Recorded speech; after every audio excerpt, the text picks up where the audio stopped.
കേരളത്തിലെ ഏറ്റവും വലിയ ഇഗ്നോ സപ്പോർട്ട് പ്ലാറ്റ്ഫോമായ ലേൺവൈസ് അവതരിപ്പിക്കുന്ന ഇഗ്നോ ഫോക്കസ് 6.0. ലേൺവൈസിന്റെ അക്കാഡമിക്സ് ആൻഡ് റിസർച്ച് ടീം നേതൃത്വം നൽകുന്ന IGNOU previous year question paper ultimate analysis 6.0യിലൂടെ ഇഗ്നോ ഡിഗ്രി PG പ്രോഗ്രാമുകളുടെ പ്രീവിയസ് ഇയർ ക്വസ്റ്റ്യൻ പേപ്പേഴ്സ് എയും അതുപോലെ തന്നെ മെഷീൻ ലേണിംഗ് അൽഗോരിതംസും യൂസ് ചെയ്തുകൊണ്ട് ഡീറ്റെയിൽ അനാലിസിസ് നടത്തി നിങ്ങളുടെ മുന്നിലേക്ക് എത്തിക്കുന്നു. ഇഗ്നോ ഫോക്കസിന്റെ ഭാഗമായിട്ടുള്ള മുൻകാല ചോദ്യ പേപ്പറുകളുടെ ഡീറ്റെയിൽഡ് അനാലിസിസും പ്രിഡിക്റ്റീവ് ക്വസ്റ്റ്യൻ പേപ്പേഴ്സിന്റെ മോഡൽ ആൻസേഴ്സും അടങ്ങിയിട്ടുള്ള PDF ഫയലുകൾ ലേൺവൈസ് ആപ്പിൽ അതാത് കോഴ്സുകളിൽ ലഭ്യമാണ്. ലേൺവൈസിലെ പ്രോഗ്രാമുകളെ കുറിച്ച് കൂടുതൽ അറിയാൻ എത്രയും പെട്ടെന്ന് വീഡിയോയുടെ ഡിസ്ക്രിപ്ഷൻ ബോക്സ് സന്ദർശിക്കുക. അവിടെ കാണുന്ന നമ്പറിൽ നിങ്ങൾക്ക് വാട്സ്ആപ്പ് വഴിയോ കോൾ വഴിയോ ബന്ധപ്പെടാവുന്നതാണ്. നമ്പർ 7592939616 എന്നതാണ്. സോ പരീക്ഷ എഴുതാൻ പോകുന്ന എല്ലാ ലേണേഴ്സിനും ജൂൺ 2026 അപ്പിയർ ചെയ്യുന്ന എല്ലാ ലേണേഴ്സിനും എന്റെ ഭാഗത്തുനിന്നും ലേൺവൈസിന്റെ ഭാഗത്തുനിന്നും എല്ലാവിധ ആശംസകളും. നമസ്കാരം, എല്ലാവർക്കും ഇഗ്നോ ഫോക്കസ് 6.0യിലേക്ക് സ്വാഗതം. അപ്പോൾ ഇഗ്നോ ഫോക്കസ് 6.0 എന്താന്ന് ഞാൻ പ്രത്യേകിച്ച് പറഞ്ഞു തരേണ്ട ആവശ്യമില്ല. നമ്മുടെ എക്സാംസ് ഒക്കെ വരികയാണ്. സോ ലേൺവൈസിന്റെ എന്താ പറയുക, നമ്മുടെ ഇഗ്നുവിലെ ലേൺവൈസിന്റെ മുൻകാലങ്ങളിൽ ഇഗ്നു ചോദിച്ചിട്ടുള്ള ആ ചോദ്യങ്ങളൊക്കെ ഉൾപ്പെടുത്തിക്കൊണ്ട് എങ്ങനെ എക്സാമിന് തയ്യാറാവാം എന്നുള്ള നമ്മുടെ പുതിയ പ്രോഗ്രാമാണ് ഇഗ്നു ഫോക്കസ് 6.0 എന്ന് പറയുന്നത്. ഓക്കെ, സോ എല്ലാവർക്കും സ്വാഗതം. അപ്പോൾ നമ്മൾ ഇന്ന് ഡിസ്കസ് ചെയ്യാൻ പോകുന്നത് MPA 011 MA പബ്ലിക് അഡ്മിനിസ്ട്രേഷൻ പേപ്പറാണ്. ഓക്കെ, സോ ഇതുവരെ ചോദിച്ചിട്ടുള്ള, അതായത് 2020 മുതൽ ഒരു 24-25 വരെയൊക്കെ ചോദിച്ചിട്ടുള്ള എല്ലാ ചോദ്യങ്ങളും ഉൾപ്പെടുത്തിയിട്ട് അതിൽ ഏറ്റവും കൂടുതൽ റിപ്പീറ്റ് ചെയ്തിട്ടുള്ള ചോദ്യങ്ങൾ ഏതാണ് എന്നതിനെ അടിസ്ഥാനപ്പെടുത്തിയിട്ടാണ് നമ്മൾ എന്ത് ചെയ്തിട്ടുള്ളത്, ഈ ചാപ്റ്റർ അല്ലെങ്കിൽ ഈ ഒരു സെഷൻ തീരുമാനിച്ചിട്ടുള്ളത്. സോ കൂടുതൽ റിപ്പീറ്റ് ചെയ്തിട്ടുള്ള ക്വസ്റ്റ്യൻസ് ഏതാണ്, അതിനാണ് നമ്മൾ കൂടുതൽ പ്രാധാന്യം കൊടുത്തിട്ടുണ്ടാവുക. ഓക്കെ, അപ്പൊ നിങ്ങൾ എങ്ങനെ പഠിക്കണം, എന്തൊക്കെ പഠിക്കണം, എത്ര ടൈം എടുത്തിട്ട് പഠിക്കണം എന്നുള്ള കൃത്യമായിട്ടുള്ള ഒരു ഐഡിയ ഈ ഒരു സെഷൻ കഴിയുമ്പോൾ നിങ്ങൾക്ക് കിട്ടും എന്ന് ഞാൻ വിശ്വസിക്കുകയാണ്. സോ നമുക്ക് പെട്ടെന്ന് തന്നെ സെഷനിലോട്ട് പോവാം. സോ നമ്മൾ ഓൾറെഡി പറഞ്ഞു MPA 011 നമ്മുടെ പേപ്പറിന്റെ നമ്പർ എന്ന് പറയുന്നത്. നമുക്കറിയാം state society and public administration എന്നാണ് പേപ്പർ പേര് എന്ന് പറയുന്നത്. ഓക്കെ, സോ ഈ PYQA previous year question ultimate analysis എന്നുള്ളതാണ് ഈ PYQA കൊണ്ട് അർത്ഥമാക്കുന്നത്. ഓക്കെ, സോ തുടങ്ങുന്നതിന് മുന്നേ ഞാൻ ഓൾറെഡി പറഞ്ഞു, നമ്മൾ ജൂൺ, അതായത് 2020-22 മുതൽ 25 വരെ, ഡിസംബർ 2025 വരെ ചോദിച്ചിട്ടുള്ള എല്ലാ ചോദ്യങ്ങളെയും റെഫർ ചെയ്തുകൊണ്ട്, അതായത് കൂടുതൽ അനാലിസിസ് ചെയ്തുകൊണ്ട് ഏറ്റവും കൂടുതൽ റിപ്പീറ്റ് ചെയ്തിട്ടുള്ള ഏതാണ്, അതായത് നമ്മുടെ ഈ യൂണിറ്റിൽ ഈ പേപ്പറിൽ 21 യൂണിറ്റ് ഉള്ളത്. സോ ആ 21 യൂണിറ്റിനെയും കൃത്യമായിട്ട് അനാലിസിസ് ചെയ്തുകൊണ്ട് ഏറ്റവും കൂടുതൽ ക്വസ്റ്റ്യൻസ് വന്നിട്ടുള്ള ഏരിയ ഏതാണ്, അപ്പൊ അത് ഏതൊക്കെ മോഡലിലായിരിക്കും ക്വസ്റ്റ്യൻസ് ചോദിച്ചിട്ടുണ്ടാവുക എന്നുള്ളതൊക്കെയാണ് നമ്മൾ ഇതിൽ പഠിക്കുന്നത്. ഓക്കെ, മാത്രമല്ല ഈ ക്വസ്റ്റ്യൻ പാറ്റേൺ ഉണ്ടല്ലോ, ഇപ്പോൾ ഒരു തുടർച്ചയായിട്ട് നമുക്ക് പാറ്റേൺ ചേഞ്ച് ഒന്നും നമുക്ക് കാണാൻ സാധിക്കുന്നില്ല. അത് ഈ ക്വസ്റ്റ്യൻ ചോദിക്കുന്ന രീതി പോലും ചിലപ്പോൾ ടേം പോലും സെയിം ആയിരിക്കും. അങ്ങോട്ടും ഇങ്ങോട്ടും എന്താ പറയാ, ടോപ്പിക്ക് മാറ്റുക എന്നല്ലാതെ അങ്ങനെ വലുതായിട്ടുള്ള മാറ്റമൊന്നും നമുക്ക് കാണാൻ സാധിക്കുന്നില്ല. ഈ ക്വസ്റ്റ്യൻ പേപ്പർ ചേഞ്ചസിൽ അല്ലെങ്കിൽ പാറ്റേണിൽ ചേഞ്ചസ് നമുക്ക് കാണാൻ സാധിക്കുന്നില്ല. ഓക്കെ, സോ നമ്മൾ ഇതിൽ എന്ത് ചെയ്തിട്ടുണ്ട്, മോസ്റ്റ് ഇമ്പോർട്ടൻറ്റ്, അതായത് ഹൈലി ഈൽഡ് സാധനം ചെയ്തിട്ടുണ്ട്. പിന്നെ ദെൻ സർപ്രൈസ് ആയിട്ട് എങ്ങനെ ചെയ്യാമെന്നുള്ള സാധനങ്ങൾ ഇതാക്കിയിട്ടുണ്ട്.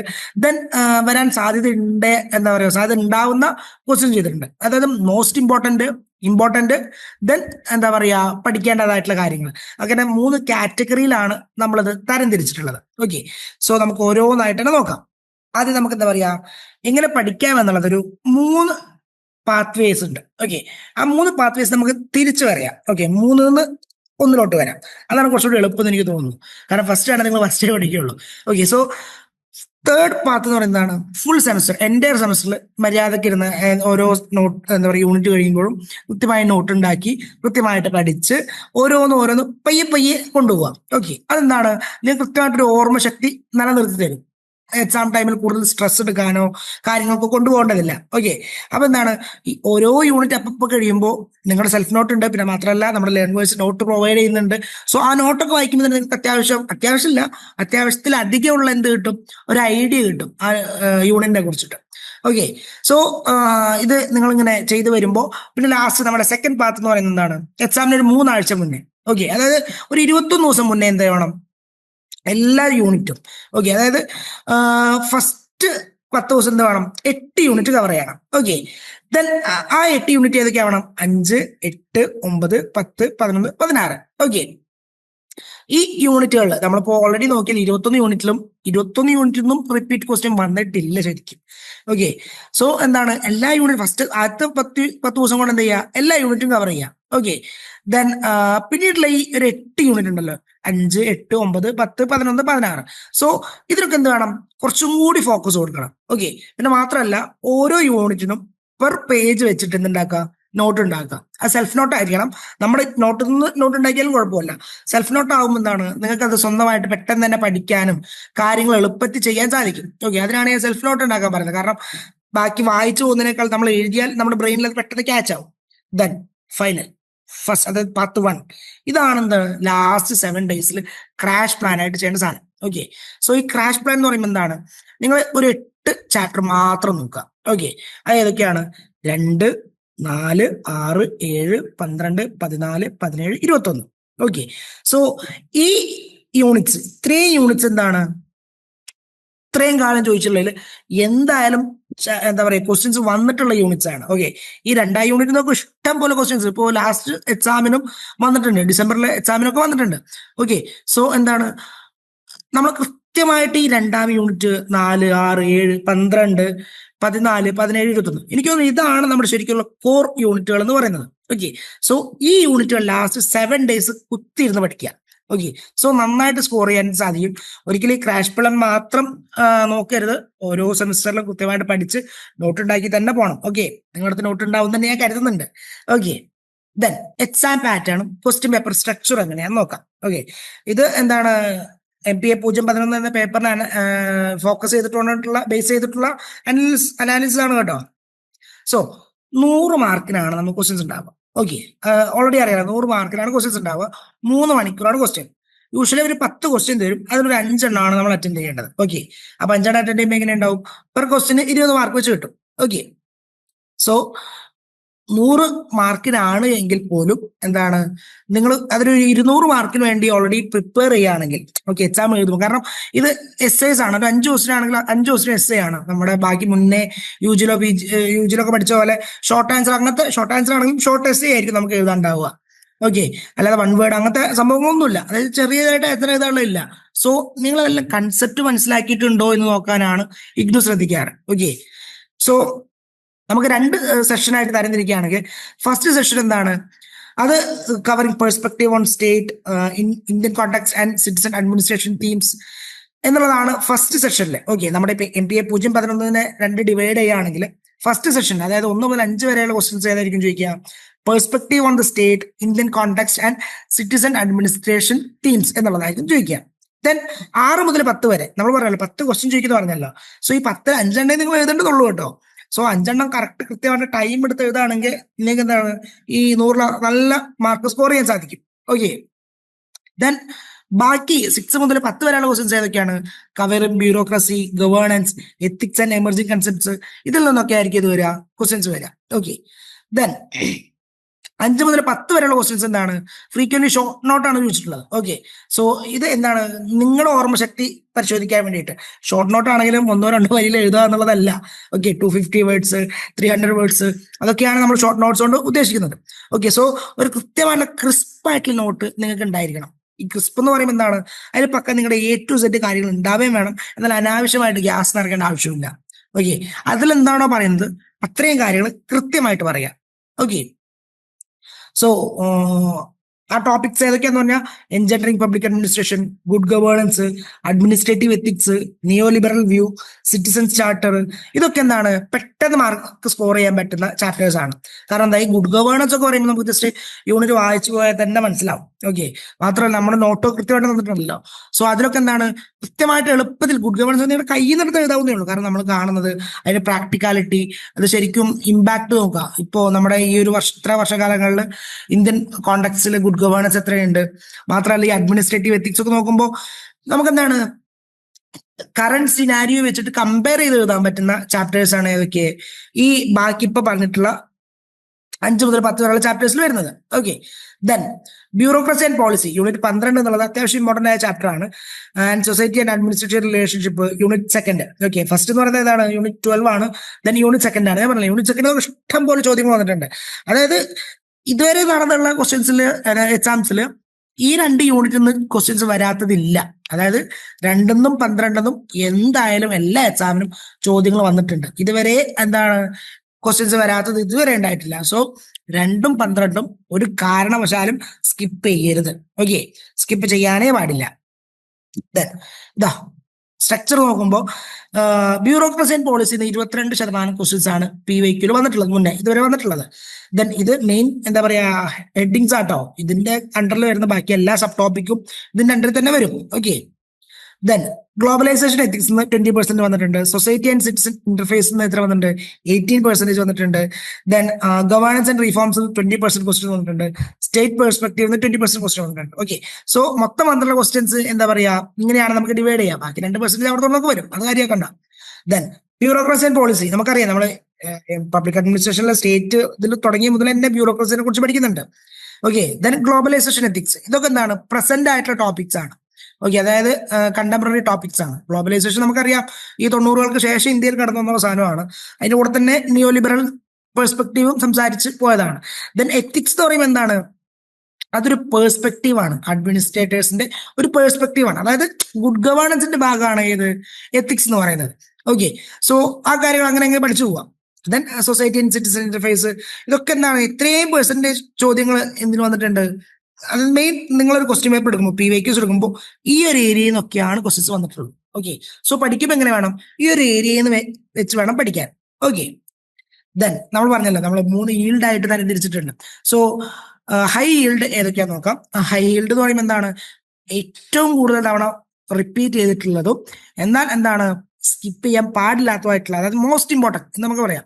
അതിനാണ് ഇത് പറയാം ഹൈ ഈൽഡ് പേപ്പേഴ്സ് പറയാം. ഓക്കെ, ദെൻ മീഡിയം ഈൽഡ് ഉണ്ട്. അതായത് എന്താണ് ഇടക്കിടക്ക് ചോദിക്കാറുണ്ട്. അതായത് ഇമ്പോർട്ടന്റ് ആണ്, സ്കിപ്പ് ചെയ്യാൻ പാടില്ല, ഇടക്കിടക്ക് ചോദിക്കാറുണ്ട്. പക്ഷെ എന്തല്ല ഹൈ ഈൽഡ് പോലെയല്ല. ഓക്കെ, ദെൻ ലോ ഈൽഡ് അത് ഇടയ്ക്കേ ചോദിക്കാറുള്ളൂ, അത് എപ്പോഴെങ്കിലും ചോദിക്കാറുള്ളൂ. പക്ഷെ എന്താണ് വായിച്ചു പോകുന്നത് നല്ലതാണ്.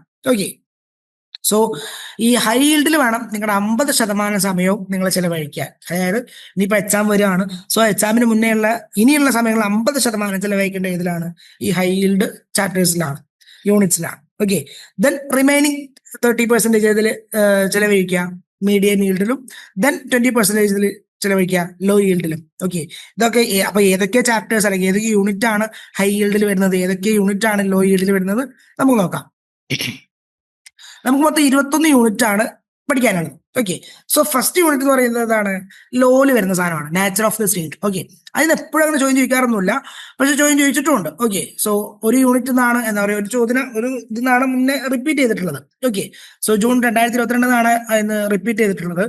സോ എന്താണ് വായിച്ചു പോകുന്ന ചാപ്റ്റർ ആണ്. ഓക്കെ, ദെൻ സെക്കൻഡ് ഞാൻ പറഞ്ഞല്ലോ ഏറ്റവും ഇമ്പോർട്ടന്റ് ആയിട്ടുള്ള യൂണിറ്റുകളിൽ ഒന്നാണ് ഏത് പറയുന്നത് യൂണിറ്റ് സെക്കൻഡ് എന്ന് പറയുന്നത്. സോ 8 തവണയും എന്ത് ചെയ്തിട്ടുണ്ട്? ഇതിന് ചോദ്യങ്ങൾ റിപ്പീറ്റ് ചെയ്തിട്ടുണ്ട്. അപ്പൊ ഇതാണ് ശരിക്കും ഇതിന്റെ കോർ തിയറീസ്. നമ്മുടെ മാക്സ് വെബറിന്റെയും കാൾ മാർക്സിന്റെയും FW റിക്സിന്റെ ഒക്കെ തിയറീസ് നമ്മൾ പഠിച്ചിട്ടുണ്ടല്ലോ. സോ അത് ഈ യൂണിറ്റിലായിരുന്നല്ലോ. അപ്പൊ ഈ യൂണിറ്റ് നിന്നാണ് എന്ത് പറയാ കൂടുതൽ കാര്യങ്ങൾ ക്വസ്റ്റ്യൻസ് എന്തായാലും വരിക. സോ ഇത് എന്തായാലും ഒരിക്കലും സ്കിപ്പ് ചെയ്യരുത്. നിങ്ങൾ ഫസ്റ്റ് യൂണിറ്റ് വായിച്ചു പോയാലും സെക്കൻഡ് യൂണിറ്റ് കുത്തിയിരുന്ന് മനസ്സിലാക്കി പോകണം. ഓക്കെ, അത് നിങ്ങൾ ഇങ്ങനെ ഉണ്ടാക്കിയാൽ മതി. കാൾ മാർക്സിന്റെ ഒരു 4-5 പേജ് എടുക്കുക, എന്നിട്ട് കാൾ മാർക്സിന് ഒരു കോളം കൊടുക്കുക, മാക്സ് വെബറിന് ഒരു കോളം കൊടുക്കുക, FW റിക്സിന് ഒരു കോളം കൊടുക്കുക. എന്നിട്ട് വരെ ഏത് വർഷം തിയറി ഉണ്ടാക്കി, ഇവരുടെ തിയറി എന്താണ്, ഇവരുടെ പ്രോസും കോൺസും എന്താണ്, അങ്ങനെ A to Z കാര്യങ്ങളുണ്ടല്ലോ. ഈ 3 പേരുടെ ഇത് എഴുതി വെച്ചാൽ തന്നെ നിങ്ങൾക്ക് ഒരു ബേസിക് ആയിട്ടുള്ള ഒരു ഐഡിയ കിട്ടും. ബേസിക് അല്ല, ഫുൾ ആയിട്ടുള്ള ഐഡിയ കിട്ടും. ദെൻ ബാക്കിയുള്ള ഓരോ കൺസെപ്റ്റ്, സ്റ്റേറ്റ്, സൊസൈറ്റി, അങ്ങനത്തെ കൺസെപ്റ്റ് ഒക്കെ കൂടി മനസ്സിലാക്കി പോവാം. Okay, then changing role of the state first unit പോലെ തന്നെ ലോ ഈൽഡിൽ വരുന്നതാണ്. ദെൻ 4th യൂണിറ്റ് ഹൈ ഈൽഡിൽ വരുന്നതാണ്. ഓക്കെ, എന്താണ് liberal and Marxist perspective of the state. Okay, അപ്പോൾ അത് ലിബറലിസ്റ്റ് പെർസ്പെക്ടീവിലുള്ള സ്റ്റഡീസ് ആണ് ഇതിൽ വരുന്നത്, യൂണിറ്റ് 4 വരുന്നത്. സോ അതെന്താണ് ഒരിക്കലും സ്കിപ്പ് ചെയ്യാൻ പാടില്ല. കാരണം ഇത് കൂടുതലും ചോദിക്കുന്നതാണ് മാർക്സിസ്റ്റ് പെർസ്പെക്ടീവ് തന്നെ ചോദിക്കും. കാരണം ഡയറക്റ്റ് ക്വസ്റ്റ്യൻ വരുന്നതാണ്. 5 തവണ ഇത് റിപ്പീറ്റ് ചെയ്തിട്ടുണ്ട്. ഓക്കെ, സോ ലാസ്റ്റ് December 2025 കൂടി ഇത് റിപ്പീറ്റ് ചെയ്തിട്ടുണ്ട്. സോ അത് ഒരിക്കലും സ്കിപ്പ് ചെയ്യാൻ പാടില്ല. ഓക്കെ, അപ്പൊ അതിന്റെ കൂട്ടത്തിൽ തന്നെ പറയണത് ഇതെന്താണ് ലിബറൽ ആൻഡ് മാർക്സിസ്റ്റ് പെർസ്പെക്ടീവ് സ്റ്റേറ്റിലാണ് യൂണിറ്റ് 4 പറയുന്നത്. യൂണിറ്റ് 5 വരുന്നത് എന്താണ് നിയോ ലിബറൽ പെർസ്പെക്ടീവ് ആണ്. അതായത് ലിബറലിസ്റ്റ് അല്ലെങ്കിൽ ലിബറലിസ്റ്റ് കാലത്തിന് ശേഷം വന്നുള്ള ഒരു നിയോ ലിബറൽ പെർസ്പെക്ടീവിൽ വരുന്ന സ്റ്റഡീസ് ആണ് ഏതിൽ വന്നത് യൂണിറ്റ് 5 വന്നിരുന്നത്. അത് മീഡിയം ആണ്, അതും റിപ്പീറ്റ് ചെയ്തിട്ടുണ്ട്, 4 തവണയൊക്കെ റിപ്പീറ്റ് ചെയ്തിട്ടുണ്ട്. ലാസ്റ്റ് ചോദിച്ചത് December 2024. ഓക്കെ, അത് സ്കിപ്പ് ചെയ്യാൻ പാടുള്ള സാധനമല്ല.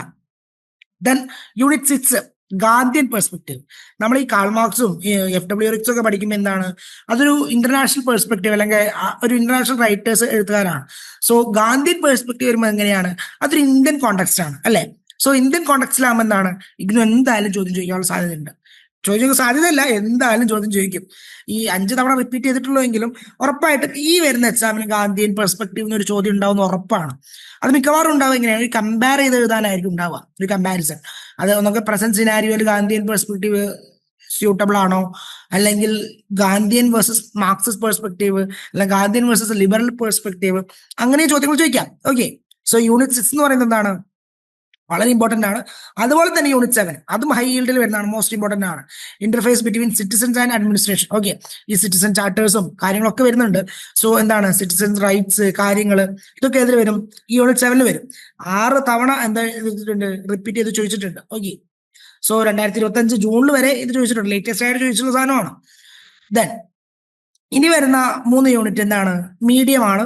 സോ അതെന്താണ്, വായിച്ചു പോകേണ്ടതാണ്. വായിച്ചു പോകേണ്ട മാത്രമല്ല, നോട്ട് ഉണ്ടാക്കി പോവാ. ഇത് നിങ്ങൾക്ക് വായിച്ചാൽ ഒരുവിധം നമ്മുടെ ഐഡിയ വെച്ച് മനസ്സിലാക്കാൻ പറ്റുന്ന, എളുപ്പത്തിൽ മനസ്സിലാക്കാൻ പറ്റുന്ന സാധനമാണ്. Democratic people struggle, social equity and participation, autonomy, social participation, gender, weaker sections, environment, ഇത്രയും കാര്യങ്ങൾ.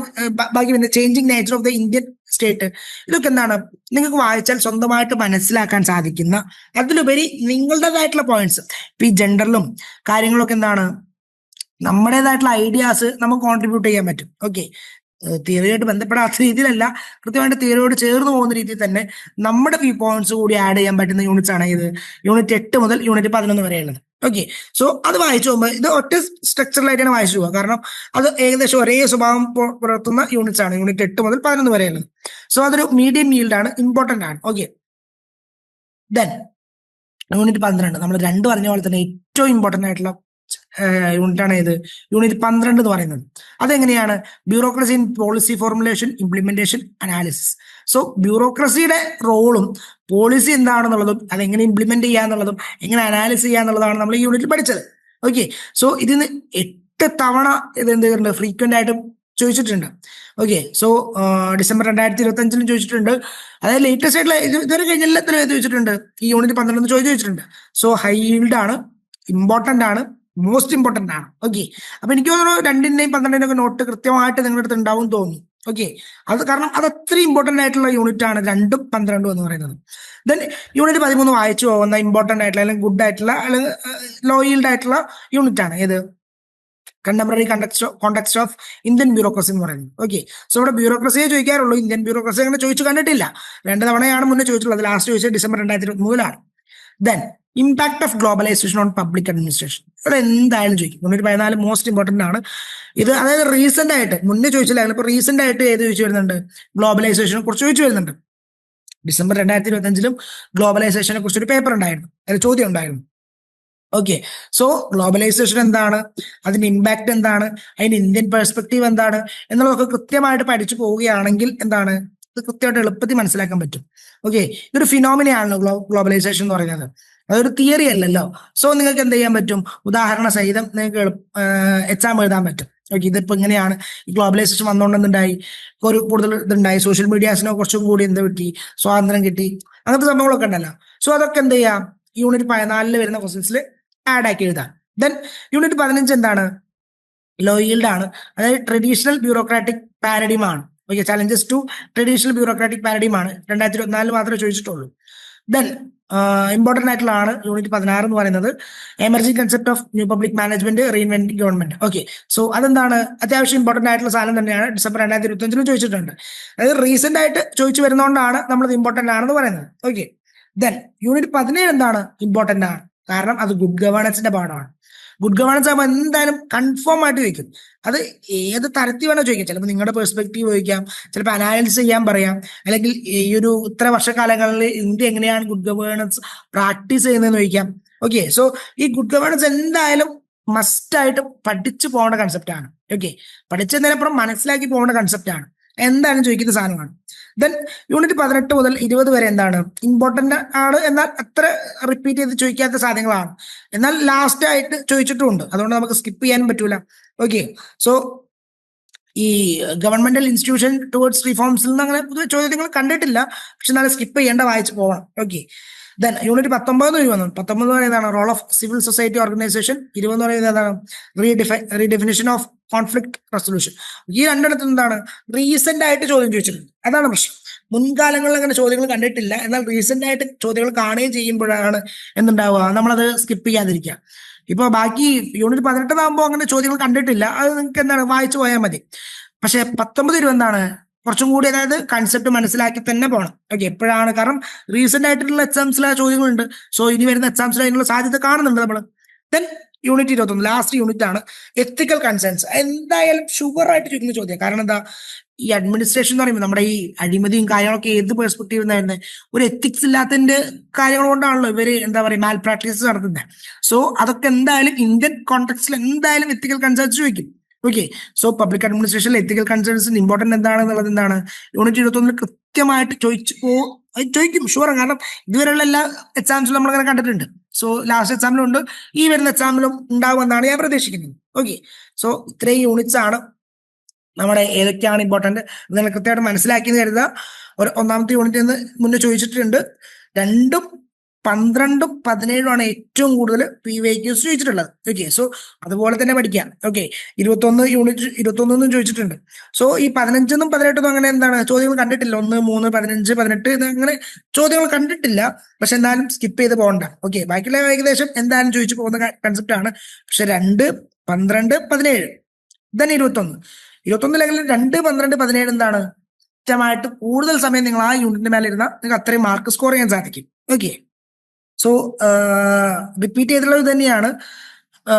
Unit 2 unit 12 unit 17 unit 7 unit 14. Okay.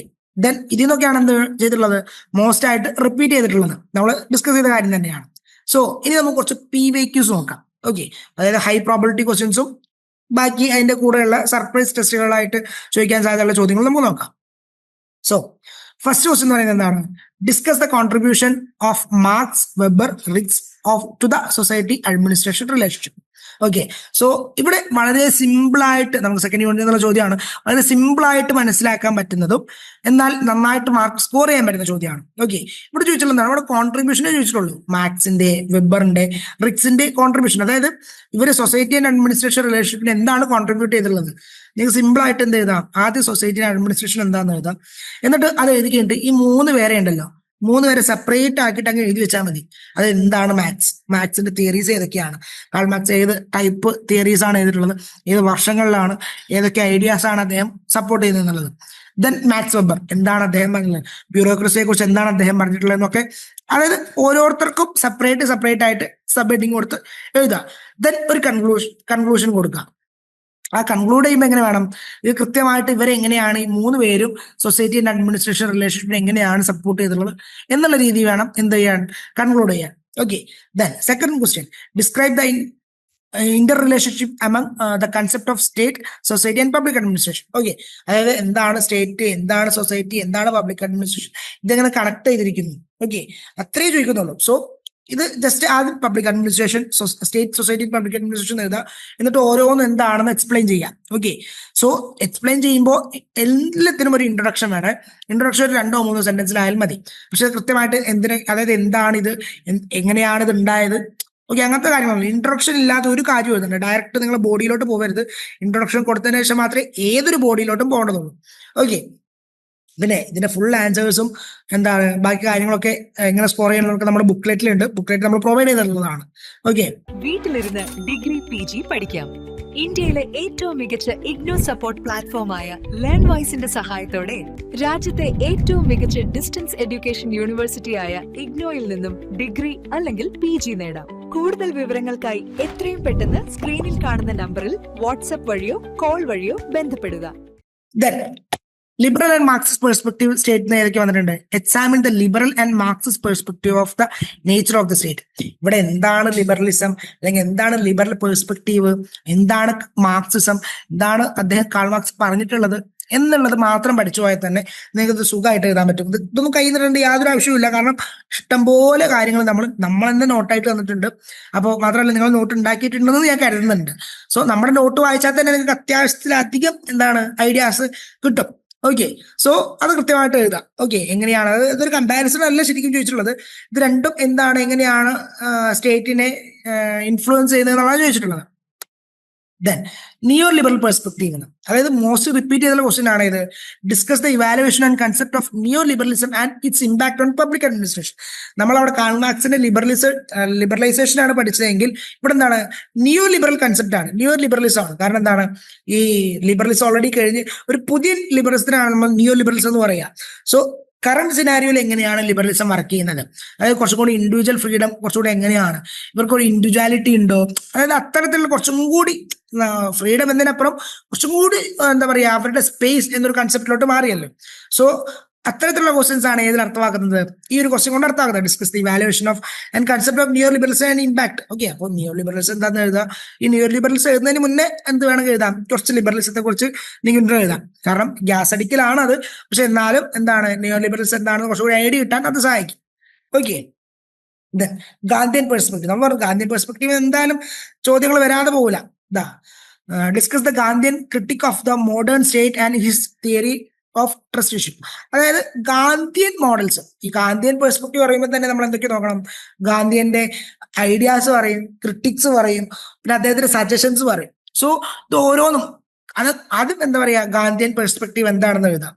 So അത് കറന്റ് സിനാരിയോയിൽ അപ്ലിക്കബിൾ ആണോ, അത് അപ്ലൈ ചെയ്യുന്നുണ്ടോ എന്നുള്ള സാധനങ്ങളൊക്കെ എഴുതാം. ഇപ്പോൾ ഗാന്ധിയൻ പെർസ്പെക്റ്റീവ് പറയുമ്പോൾ നമ്മൾ എന്തായാലും കോൺസ്റ്റിറ്റ്യൂഷനിലെ എന്താണ് DPSP പോലും എന്തുണ്ട്, ഗാന്ധിയൻ പെർസ്പെക്റ്റീവ് ഉണ്ട് അല്ലേ. സോ അത്തരത്തിലുള്ള കാര്യങ്ങളൊക്കെ അതിന്റെ കൂട്ടത്തിൽ എഴുതിപ്പോയാൽ എന്താണ് മാർക്ക് കൂടുതൽ സ്കോർ ചെയ്യാൻ അത് സഹായിക്കും. Then examine the institutional devices and strategies for an effective interface between citizens and administration. Okay, so ഇത് നമ്മൾ നേരത്തെ മുന്നേ ഡിസ്കസ് ചെയ്ത ചോദ്യമാണ്. ഒരു എന്താണ്, ഒരു കമ്പാരിസൺ ആണ്, നമ്മുടെ സിറ്റിസൺ സെന്റർ അഡ്മിനിസ്ട്രേഷനിലെ ചോദ്യമായിട്ട് വരുന്ന സാധനമാണ്. അതായത് എങ്ങനെയാണ് ഇപ്പോൾ എന്താ പറയുക ഇവർ കണക്ട് ചെയ്തുകൊണ്ടിരിക്കുന്നത്. ഇപ്പോൾ ഓരോ സിറ്റിസൺസിനും അവർക്ക് വേണ്ട കാര്യങ്ങൾ കൃത്യമായിട്ട് ലഭിക്കുന്നുണ്ടോ, അല്ലെങ്കിൽ അഡ്മിനിസ്ട്രേഷൻ പക്കയാണോ. ഇപ്പോൾ പലരും നമ്മൾ പല ഡിപ്പാർട്ട്മെന്റ്സ് ആണല്ലോ ഉള്ളത്.